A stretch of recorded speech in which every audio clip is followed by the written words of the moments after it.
Everybody, welcome to the Homestead. What we're doing today is we're clearing out some cedars. What you see behind me is one of our biggest persimmon patches. We have, I would estimate, around 300 fruiting persimmon trees on the property. And these trees produced a lot of fruit for us, a lot of persimmons last year. And right now, much of that fruit is being fermented into wine back at the Homestead. And we're going to probably produce 40 bottles of persimmon wine this year.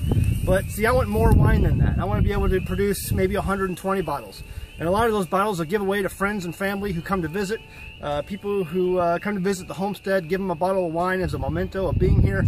And so we want to produce, I'd like next year to produce about 120 bottles. Well, this being one of our biggest producing areas here was covered with cedars, littered with cedars all over the place. And my neighbor needed a number of cedar trees to use for fencing, for the garden. We'll go see that in a second. But we've spent the last, I don't know, a couple weeks here and there, off and on, spending a day or two, just clearing a lot of these cedars out and letting these persimmons breathe and grow, and giving them the ability to soak up the nutrients in the ground, not having to compete with the cedar trees that were just so thick among them. And so if you look behind me, this thing is just cleared out. All of these trees will produce an enormous amount of persimmons. And what we'll do next year, and we'll do videos on this coming up when it's time, we'll put tarps and liners down among the trees, and so that the persimmons can just fall on those tarps and on those liners. Last year, me and my son, my 8-year-old son Joshua, we came out here. I know the wind's blowing a little bit. We came out here and within about 30 minutes picked 10 gallons, 2 5-gallon pails full of persimmon trees. And that was when this place was thick full of cedars. Now, it's been our experience so far being out here that when you clear the cedars out, you will, the trees, the persimmon trees will grow so thick in persimmons that a lot of times the tops will break off because they'll be so thick and heavy. They're soaking up so much nutrients that the tree really isn't able to hold that many persimmons. But it's okay. Persimmons are one of the amazing trees. If you even cut it down at the base, a lot of times within that next year you'll see new shoots coming up. And so actually you'll see a tree right up here. I don't know if you can see that, but a tree had broken the top off, and 2 new shoots right at the top where that tree had broken off sprang up. And so that happens quite a bit with cedars. It's really hard to kill really hard to kill a persimmon tree. And so that persimmon right there broke off and 2 new shoots came up out of it. Pretty amazing. And so I think next year we're going to get a lot of persimmons out of this little grove that you see here. Okay, so these are the cedars that we cut down. These cedars will not go to waste. A lot of the cedars, the small parts of the cedars, were going to be used for a fence, and we'll show you that in a second, at my neighbor's place for his garden. But these bigger cedars here, we're going to turn those into fireplace mantles. Cedars are amazingly beautiful wood. If you look here, this deep purple color, this is amazing color. People will pay money for those. And if you go on eBay right now, you'll find a number of retailers and outlets that carve these into fireplace mantles and sell them for, you know, a good profit, a good amount of money. So we're going to take these things, put them into a wood mill, and then go ahead and cut them down and sell them as fireplace mantles. Nice big thick wood, beautiful white and purple fireplace mantles. Now, some of these are a little bit aged. We've been working on these for a few days, and so they'll kind of discolor. But if you cut fresh into them again, you'll see that deep purple color all over. And what you need to do at that point is seal it. And once you've sealed it, then that prevents the oxidation from turning the color a pale color. Now, you'll still lose a little bit of color either way, but there are some methods I found online where you can preserve this color for the most part, that nice purple. And so they make great looking, very attractive fireplace mantles. So all of these cedars that we harvest here will be used and then resold, and then we'll be able to take advantage of that resource.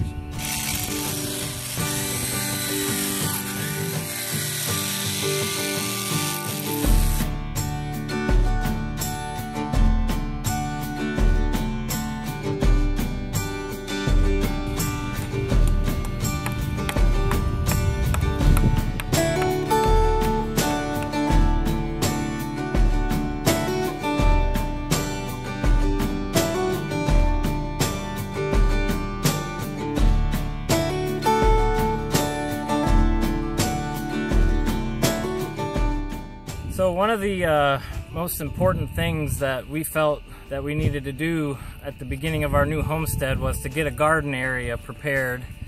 And we're trying to change our mindset where we weren't just going to Home Depot or Lowe's and buying fencing and all kinds of stuff. We wanted to try to utilize materials that we found on the land. And so this is what we've come up with. We've harvested quite a few cedars between our land and next door, and we've put them to good use here as posts and rails. The other thing that I've done is even taken some of the branches and cut pegs and whittled them down in the evenings around the fire, and it's served as a good connection point between the rails and the posts, and hopefully this lasts a good long time. We wanted to, it's taken quite a bit of effort, but we wanted to really spend the time to make it last, and we are anxious to see how it holds up to the elements. One final step that we're going to do here is put some wire fencing on the inside to help keep the critters out, and probably another row of barbed wire around the top to keep the deer from jumping over. And got a little bit of rock left to finish around the bottom here, and we kind of have a functional garden space, but it also kind of has a rustic old-time feel. So it's kind of been fun to work on, and it's been a lot of work, but seeing the fruit of our labor is rewarding, and using materials that we find on the land, putting them to good use is fun too. I wasn't sure if we were going to have enough rocks, but I think even though we've collected a few thousand, there's still lots to go. So.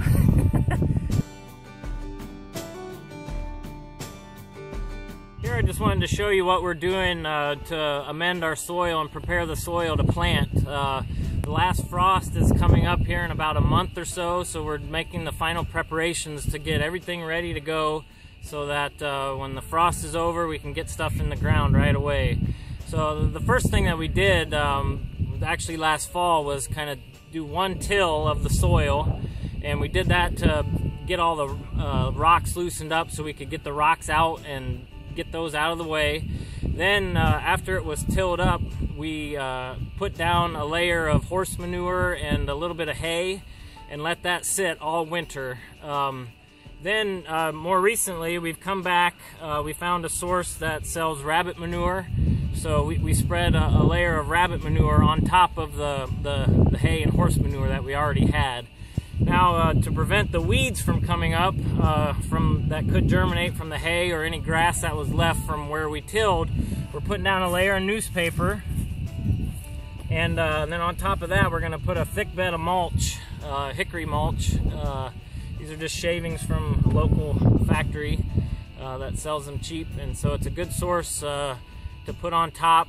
It helps keep the weeds down, keeps the soil moist, and it's just a good, it looks good too. So looking forward to see what the first year garden will produce with this layering lasagna method, or I guess it's termed some other things too, but we're looking forward to seeing how this works. Okay, so hope you enjoyed this video.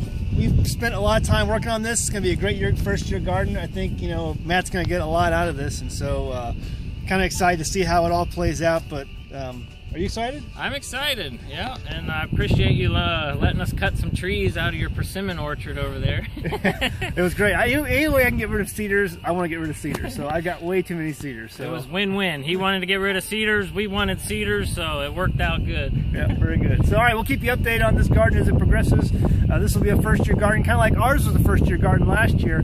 And coming up for season 2 of An American Homestead, when we start the season episodes again, you'll see some more of Matt and his family and kind of get an idea of what they're doing now that they have their own homestead, and we'll be able to share all of that with you. All right, we'll see you next time on the homestead.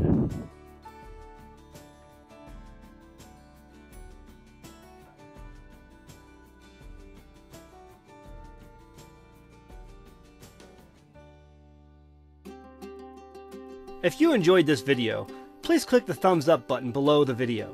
It really makes creating these videos worthwhile. If you want to make sure to never miss a new video, be sure to click the subscribe button. Now you can get your homesteading questions answered. Visit us at our contact page on anamericanhomestead.com and send us your questions. Maybe we'll pick your question for a future video or article on our website.